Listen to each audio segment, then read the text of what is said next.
AP ప్రభుత్వ పాఠశాలల్లో విద్యార్థులు భారీగా తగ్గిపోయారు. మండలి సాక్షిగా ఈ కఠోర నిజం వెల్లడైంది. నారా లోకేష్ నిర్వాకంతో ప్రభుత్వ పాఠశాలల్లో విద్యార్థులు తగ్గిపోయారని వైఎస్ఆర్సీపీ ఆరోపించింది. ప్రభుత్వ పాఠశాలల్లో విద్యార్థులు 33,02,199 మంది మాత్రమే ఉన్నారు.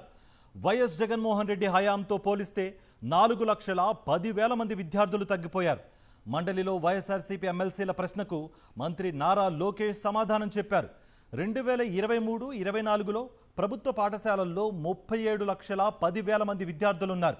2025-26లో 33.02 లక్షలకు విద్యార్థులు తగ్గిపోయారు. ప్రభుత్వ పాఠశాలల్లో ప్రమాణాలు తగ్గిపోవడంతో విద్యార్థులు తగ్గిపోయారని వైఎస్ఆర్సీపీ నేతలు అంటున్నారు.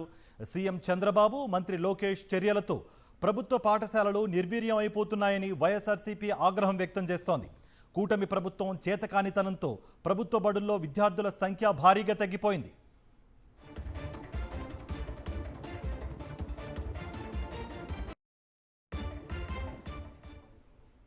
ఇదే అంశానికి సంబంధించి మరింత సమాచారం మా ప్రతినిధి సతీష్ లైవ్ ద్వారా అందిస్తారు.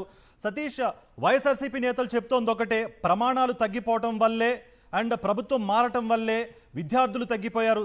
1 కాదు 2 కాదు 4 లక్షల మంది విద్యార్థులు తగ్గిపోయారు అన్నట్టుగా కూడా వైఎస్ఆర్సీపీ చెప్తోంది. మరి దీనికి సంబంధించి ప్రభుత్వం నుంచి ఎలాంటి స్పందన వస్తోంది?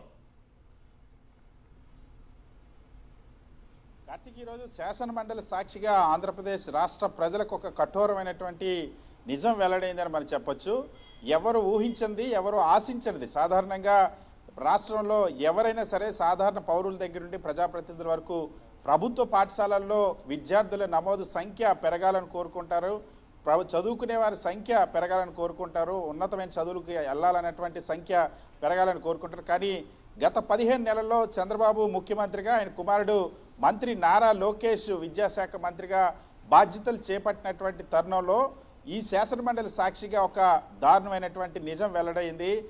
ముఖ్యమంత్రిగా చంద్రబాబు బాధ్యతలు చేపట్టిన తర్వాత, నారా లోకేష్ విద్యాశాఖ మంత్రి అయిన తర్వాత గత 2 సంవత్సరాలతో పోలిస్తే ఇప్పుడు దాదాపుగా ప్రభుత్వ పాఠశాలల్లో 1వ తరగతి నుండి 10వ తరగతి వరకు ఉన్నటువంటి విద్యార్థుల సంఖ్య 4,10,000 తగ్గిపోయినటువంటి పరిస్థితి. 2023-24 విద్యా సంవత్సరం అంటే వైఎస్ జగన్మోహన్ రెడ్డి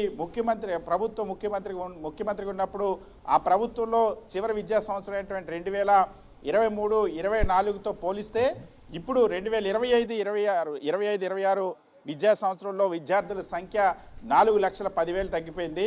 వాస్తవానికి ఈ రోజు స్వయంగా అసెంబ్లీ మండలి సాక్షిగా వైఎస్ఆర్ కాంగ్రెస్ పార్టీకి సంబంధించిన ఎమ్మెల్సీలు మొండితోక అరుణ్ కుమార్, మాధవరావు, అదేవిధంగా కేవీ సూర్యనారాయణరాజులు రాష్ట్రంలో ఉన్నటువంటి ప్రభుత్వ పాఠశాలల్లో సంఖ్య ఎంత అని ఒక ప్రశ్న వేశారు.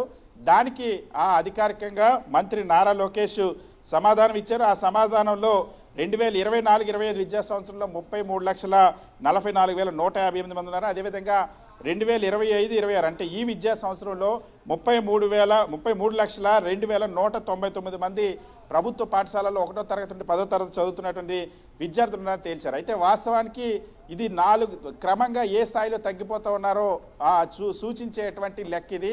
2023-24 విద్యా సంవత్సరంలో 37,10,000 మంది 1వ తరగతి నుండి 10వ తరగతి వరకు రాష్ట్ర ప్రభుత్వ పాఠశాలల్లో విద్యార్థులు సుమారుగా 45,000 పాఠశాలలు ఉన్నాయి. ఈ పాఠశాలల్లో సంఖ్య ఉంటే ఇప్పుడు దానికి తగ్గిపోయినటువంటి పరిస్థితి.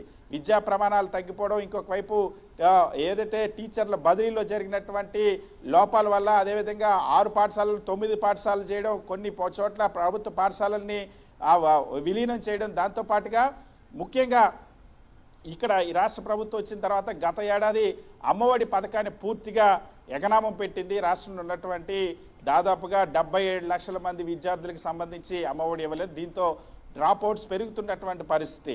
వైఎస్ జగన్మోహన్ రెడ్డి ప్రభుత్వంలో కంటే ఇప్పుడు 4 లక్షల మంది విద్యార్థుల సంఖ్య తగ్గిపోయారంటే పరిస్థితి ఎంత ఆందోళనకరంగా మారిందో అర్థం చేసుకోవచ్చు. ఇప్పటికే ప్రభుత్వ పాఠశాలల్లో నాడు నేడు పనులు పూర్తిగా ఆగిపోయి, మౌలిక వసతుల కల్పన ఆగిపోయింది. అదేవిధంగా పాఠశాలల అభివృద్ధి, అదేవిధంగా విద్యా ప్రమాణాల పెంపుకు సంబంధించిన ప్రయత్నాలన్నీ కూడా ఆగిపోయాయి. అందుకనే ఈ విద్యార్థుల సంఖ్య తగ్గిపోయిందని వైఎస్ఆర్ కాంగ్రెస్ పార్టీ ఎమ్మెల్సీలు మండిపడుతూ ఉన్నారు. రైట్ సతీష్.